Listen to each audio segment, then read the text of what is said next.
I've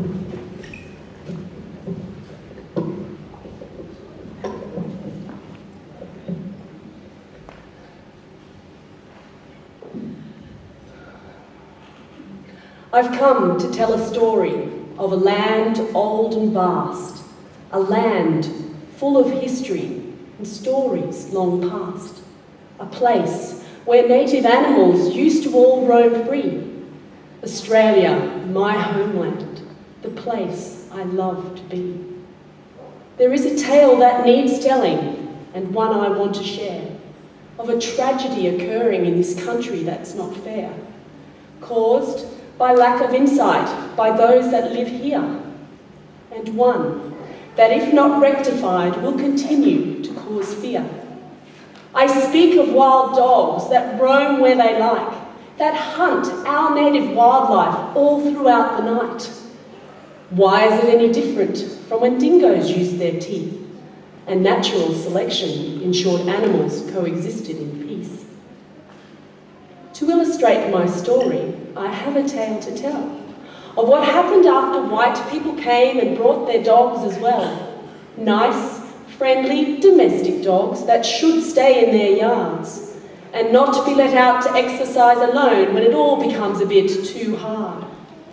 Let's call our pet dog Rover and our wild dingo Sue. One night Rover went out and he and Sue did what dogs do. And they created little puppies, more fierce than Dad and Mum, hunters with a thirst for killing, sometimes just for fun.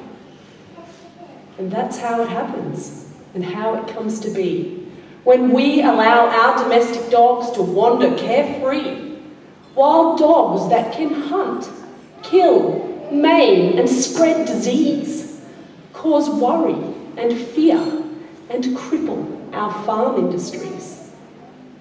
We tried to build a fence that contained the dogs somewhat, and we've used poisoned meats that's also killed a lot.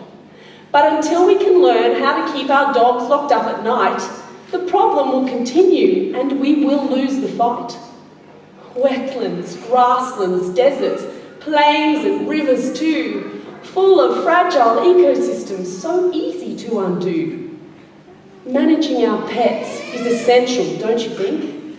To ensure our plants and wildlife do not become extinct. Bilby, bettong, hopping mouse, they're all disappearing fast. We are losing the precious pieces, the connections to our past.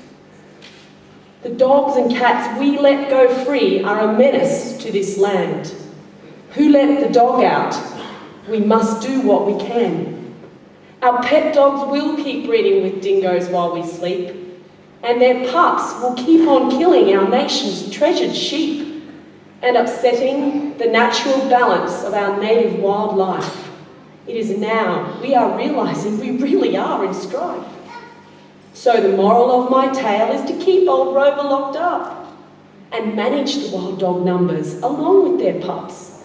It's something that we must all make sure we can learn about and move on quickly from the question of who let the dog out, because it really doesn't matter who did this to our land.